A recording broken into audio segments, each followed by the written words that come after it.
آج کی اس نشست میں آپ کے سامنے 3 ایسے وظیفے پیش کرنے جا رہا ہوں انشاءاللہ، جو مصیبت اور پریشانی کے وقت تکلیف دور کرنے کے لیے سب سے افضل اور سب سے مقبول سمجھے جاتے ہیں۔ یہ کوئی نئی ایجاد یا خود ساختہ عمل نہیں، بلکہ خود نبی پاک صلی اللہ علیہ وسلم نے اپنی امت کو یہ تعلیم عطا فرمائی۔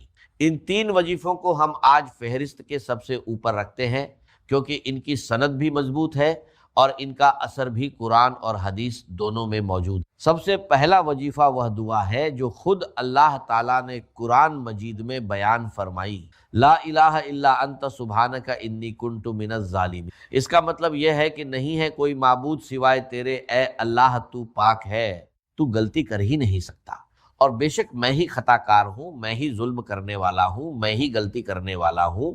یہ دعا جامع ترمذی میں حدیث نمبر 3505 پر موجود ہے، اور مشکات شریف میں حدیث نمبر 2292 پر بھی درج ہے، اور قرآن حکیم میں بھی ہم یہ واقعہ پڑھ چکے ہیں۔ سورۃ الانبیاء کی آیت نمبر 87 اور 88 میں اس کا ذکر موجود۔ نبی پاک صلی اللہ علیہ وسلم نے ارشاد فرمایا کہ حضرت یونس علیہ السلام نے مچھلی کے پیٹ کے اندھیرے میں اس شدید ترین مشکل گھڑی میں اپنے رب کو انہی الفاظ کے ساتھ پکارا تھا، لا الہ الا انت سبحانک انی کنت من الظالمین۔ اور پھر آپ صلی اللہ علیہ وسلم نے یہ بھی فرمایا کہ جو کوئی شخص اپنے کسی بھی معاملے میں، کسی بھی پریشانی میں اس دعا کے ذریعے اللہ کی طرف رجوع کرے، اللہ تعالیٰ اس کی دعا کو ضرور قبول فرما لیتا ہے۔ اور یہی بات قرآن مجید میں بھی آ چکی،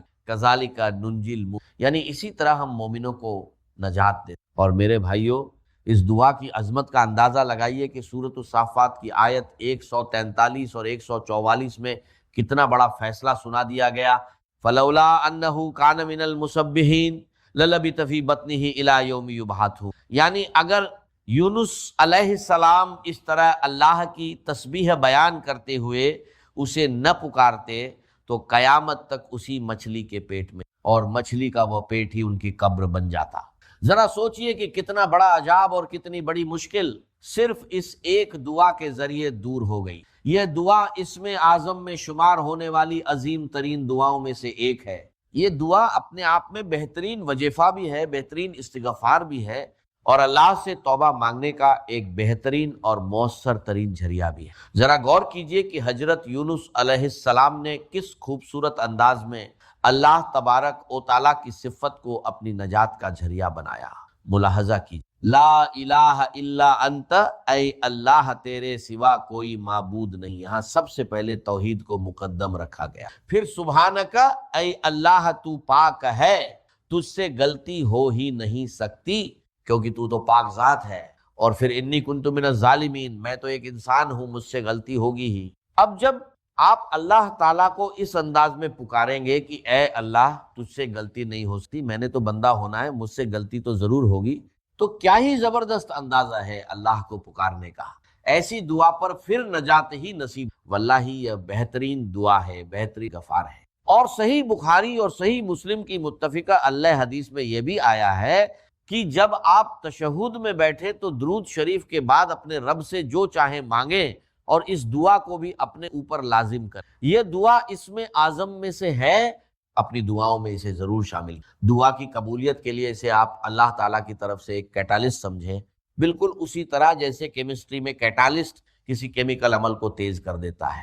لا الہ الا انت سبحانک انی کنت من الظالمین۔ اب چلتے ہیں دوسرے وظیفے کی طرف۔ یہ وظیفہ حضرت انس بن مالک رضی اللہ عنہ اور حضرت سعد بن ابی وقاص رضی اللہ عنہ سے مروی ہے کہ نبی پاک صلی اللہ علیہ وسلم کو جب بھی کوئی تکلیف یا پریشانی پیش آتی تو آپ صلی اللہ علیہ وسلم ہمیشہ ان الفاظ کے ساتھ اپنے رب کو پکارا کرتے، یا حی یا قیوم برحمتک استغیث، اے وہ ذات جو خود سے زندہ ہے اور ہر چیز کو تھامنے والا ہے، میں تیری رحمت کے ساتھ اس سے مدد کا سوال کرتا ہوں۔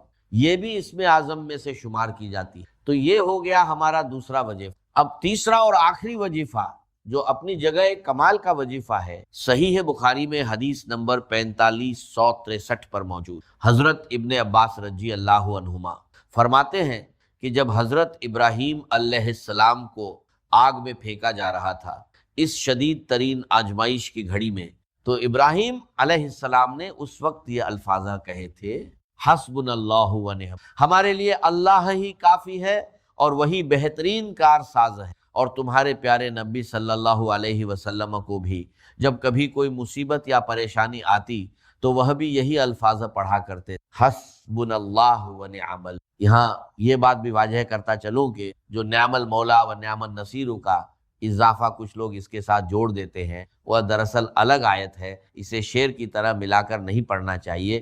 اصل وظیفہ صرف حسبنا اللہ و نعم الوکیل ہی ہے، اور یہ بات کہ نبی صلی اللہ علیہ وسلم بھی یہ دعا پڑھتے تھے، اس کا ذکر الحمدللہ خود قرآن مجید میں بھی موجود ہے۔ سورہ آل عمران کی آیت نمبر 173 میں یہ واقعہ موجود ہے کہ جب نبی صلی اللہ علیہ وسلم اور اہل ایمان کو یہ خبر پہنچی کہ کافر ان کے خلاف سازشیں تیار کر رہے ہیں، تو نبی کریم اور اہل ایمان نے یہی الفاظ پکارے، حسبنا اللہ و نعم الوکیل۔ گویا یہ دعا خود قرآن کی آیت بھی ہے اور یہ وہی وظیفہ بھی ہے جو قرآن مجید میں نازل ہوا۔ اور واقعی دل میں ایک عجیب سا وجد اور سرشاری پیدا ہوتا جب یہ سوچے کہ حضرت ابراہیم علیہ السلام کو جب آگ میں پھینکا جا رہا تھا، اس ہولناک لمحے میں انہوں نے اللہ کو انہی الفاظ کے ساتھ پکارا، حسبنا اللہ و نعم الوکیل۔ اب میرے بھائیوں اور بہنوں، یہ جتنے بھی وظائف ہیں ان کا اصل اور بھرپور فائدہ اسی وقت حاصل ہوتا ہے جب آپ کو ان کا ترجمہ اور مفہوم بھی اچھی طرح معلوم، ورنہ آپ روزانہ چاہے جتنی مرضی تسبیح پھیرتے رہیں، اگر معنی سے دل خالی ہے تو کوئی خاص فرق نہیں۔ اس لیے میرا ایک ذاتی اور مخلصانہ مشورہ ہے کہ جب بھی آپ یہ وظائف پڑھیں، چاہے آپ کو ترجمہ پہلے سے یاد بھی ہو، پھر بھی ایک دفعہ اپنی مادری زبان میں اسے ضرور دہرائیں۔ یعنی آپ حسبنا اللہ و نعم الوکیل پڑھیں اور ساتھ ہی اپنی زبان میں بھی دہرائیں، میں نے اللہ ہی پر بھروسہ کیا اور وہی بہترین کارساز ہے۔ آپ نے دیکھا ہوگا کہ جب کسی محفل میں قرآن کی تلاوت ہو رہی ہو اور عربی الفاظ چل رہے ہوں اور پھر جیسے ہی اردو ترجمہ شروع ہوتا ہے، لوگوں پر کیسے کپ کپی طاری ہو جاتی ہے، آنکھیں بھر آتی ہیں، کیونکہ اس وقت بات ہماری اپنی زبان میں ہو رہی ہو، اپنی زبان کا ایک الگ ہی اثر ہوتا۔ بالکل اسی طریقے سے آپ لا الہ الا انت سبحانک انی کنت من الظالمین پڑھیں، یا حسبنا اللہ و نعم الوکیل پڑھیں، یا حی یا قیوم برحمتک استغیث پڑھیں۔ جو بھی وظیفہ آپ پڑھ رہے ہوں ایک دفعہ اسے اپنی زبان میں بھی ضرور دہرائیں تاکہ دل اور زبان دونوں ایک ساتھ اللہ کی طرف متوجہ ہو۔ اور اس کے لیے کسی تسبیح پر گنتی پوری کرنے کی بھی کوئی سختی نہیں۔ تسبیح استعمال کرنا اچھی بات ہے، آپ اسے ضرور استعمال کر سکتے ہیں، لیکن اصل بات یہ ہے کہ آپ چلتے پھرتے اٹھتے بیٹھتے ہر حال میں یہ وظائف پڑھ سکتے۔ اور صحیح مسلم شریف میں یہ حدیث موجود ہے کہ ان اذکار اور وظائف کے لیے وضو یا غسل کی کوئی شرط یا پابندی نہیں۔ حضرت عائشہ رضی اللہ عنہا فرماتی ہیں کہ نبی کریم صلی اللہ علیہ وسلم حالت جنابت میں بھی اللہ کو یاد کیا کرتے تھے، یعنی ہر حال میں آپ اللہ کو یاد فرمایا کرتے۔ اور قرآن مجید میں جو دعائیں یا اذکار آئی ہیں، اگر آپ انہیں حالت جنابت میں بھی پڑھیں تو ان پر تلاوت ایک قرآن کا حکم لاگو ہوتا۔ جامع ترمذی اور ابو داؤد میں یہ روایت موجود ہے کہ حضرت علی رضی اللہ عنہ فرماتے ہیں کہ نبی کریم صلی اللہ علیہ وسلم کو حالت جنابت کے سوا کوئی اور حالت قرآن پڑھنے سے مانع نہیں ہوتی تھی، اور یہاں مراد قرآن کی باقاعدہ تلاوت سے۔ لیکن اگر قرآن کی دعائیں جیسے بسم اللہ الرحمن الرحیم، سبحان اللہ، الحمدللہ اور اسی طرح کے اذکار جب آپ انہیں ذکر کی نیت سے پڑھیں تو یہ تلاوت ایک قرآن شمار نہیں ہوتے بلکہ ذکر شمار ہوتے ہیں، اور اس کے لیے نہ وضو ضروری ہے اور نہ غسل کی کوئی شرط ہے۔ ہر حال میں اللہ کو یاد کیجئے، کیونکہ اللہ کی یاد کسی وقت، حالت یا جگہ کی محتاج نہیں۔